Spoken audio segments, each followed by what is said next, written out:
Si ton aquarium n'est pas stable, cette vidéo va te changer ta routine. Je vais tout te dire juste après le générique.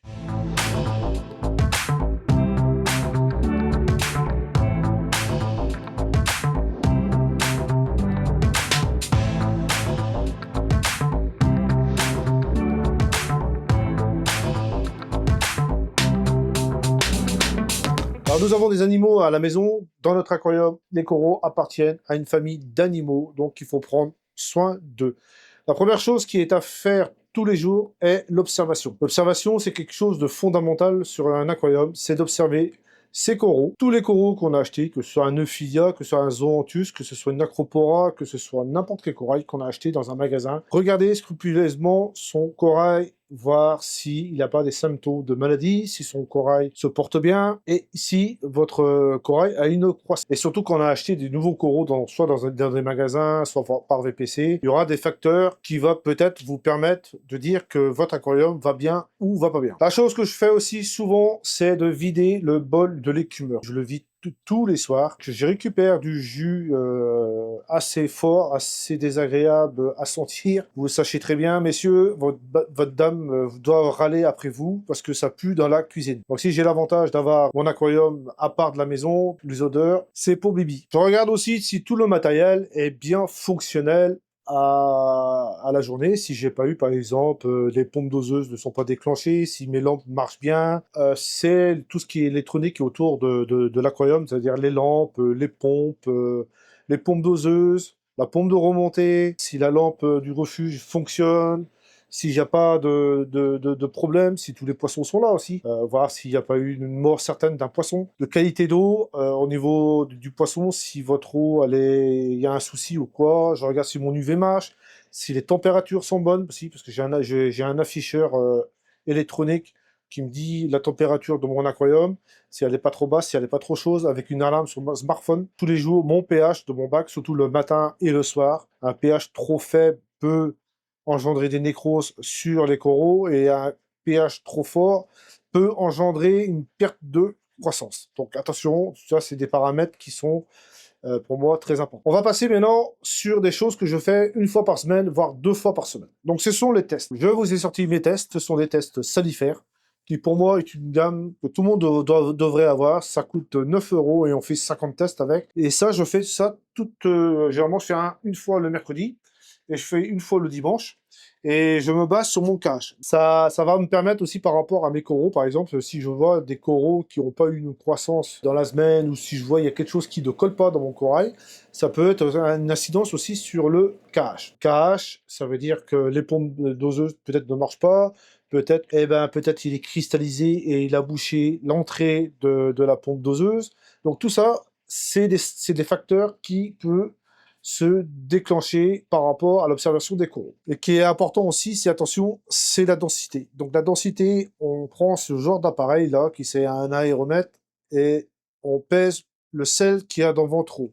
Donc on va toujours chercher le 35 grammes par litre de sel. C'est un électronique qui marche très bien, mais il faut étalonner souvent. Donc méfiez-vous aussi des appareils électroniques qui peuvent vous induire en erreur.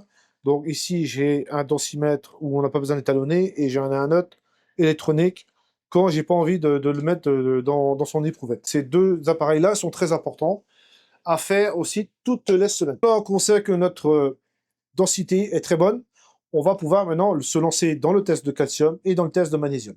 Donc le calcium et le magnésium, ils sont en rapport avec votre densité. Calcium et votre magnésium sont bas, ça veut dire que vous injectez pas assez de baling, ou il y a un problème aussi sur votre baling. Regardez votre réservoir de baling calcium, s'il n'est pas avoir un bouchon de calcium, ou si la pompe doseuse vraiment marche. Autre paramètre, ce sont les phosphates et les nitrates. Donc on utilise ce genre d'appareil. Les tests salifères et les autres marques ne sont pas assez, pour moi, ne sont pas assez précis. Donc là, je préfère moi partir sur ces deux. Alors il y en a deux. L'autre il est dans la boîte, je ne l'ai pas emmené. Mais celui-là c'est le nitrate et l'autre j'ai le PE4. Et c'est assez simple à faire. On prend de l'eau dans l'éprouvette, on nettoie bien l'éprouvette, on check avec l'appareil et c'est fini. Et un autre point que je fais souvent, alors là c'est tous les mois, voilà, on est parti sur le mois là maintenant, c'est quelque chose que je fais souvent sur mon aquarium pour avoir je dirais des macro-éléments et des oligo-éléments presque comme une mer naturelle. parce que les coraux consomment, et il faut en rajouter des oligo-éléments. Donc ça, je le fais avec un test ICP. Donc c'est une enveloppe comme ça se présente. Et dans ces enveloppes-là, on a des fioles, pour ceux qui ne connaissent pas. Donc on a des petites fioles comme ça qu'on va envoyer après dans un laboratoire par rapport à l'enveloppe ou par rapport à l'enveloppe que vous avez achetée. Soit c'est un ATI, soit c'est un fauna marin, Aquaforest, Océamo, et j'en passe. On va attendre une semaine, je dis ouvrable entre guillemets, parce que des fois c'est un peu plus long, et on va recevoir notre ICP. Donc notre ICP, c'est notre analyse qu'on va recevoir du laboratoire, de notre aquarium, des éléments qui vont nous manquer, et aussi qui va checker aussi notre osmoseur. Alors je monte du doigt parce que mon osmoseur il est juste là, notre osmoseur, pour savoir si la qualité de l'eau qui fabrique est très très bonne ou mauvaise. En ce qui concerne au niveau de nos éléments qui vont manquer sur nos aquariums, nous allons faire les recommandations que Fauna Marin a fait, ATI a fait, et ainsi de suite, et les autres barques. Et il faut suivre vraiment les recommandations pour que vos coraux puissent s'épanouir et grandir. On me dit, mais monsieur, là, vous faites pas de changement d'eau. Donc, je suis parti du principe où je fais des ICP, que je rajoute des éléments dans mon aquarium, et de là, ces ICP-là, avec tout ce que je fais, me permet de ne pas faire de changement d'eau. Donc voilà, parce que le changement d'eau, ça a quand même un coût. Un sac, par exemple, de fauna marin, ça coûte dans les alentours de 100, 120 euros, ça coûte assez cher. Et faire des changements d'eau dans un système comme j'ai ici, j'ai à peu près à 1100 litres d'eau. Donc si je fais 20% de changement d'eau tous les mois, ça va me coûter quand même un billet. Je préfère mettre mes sous dans des animaux, voilà. Comme tout a augmenté maintenant dans la vie, je préfère faire comme ça. J'espère que cette vidéo t'a appris des choses, et je te dis à la prochaine. J'espère que cette vidéo t'a appris des choses, des recommandations à faire, et surtout, n'oublie pas, observe tes animaux. Je te dis à bientôt, et Kenavo! Under the blue neon lights, I descend, I dive, a hidden kingdom where the light corrodes, the polyps stir, the night ignites in the salt water. I drown my soul.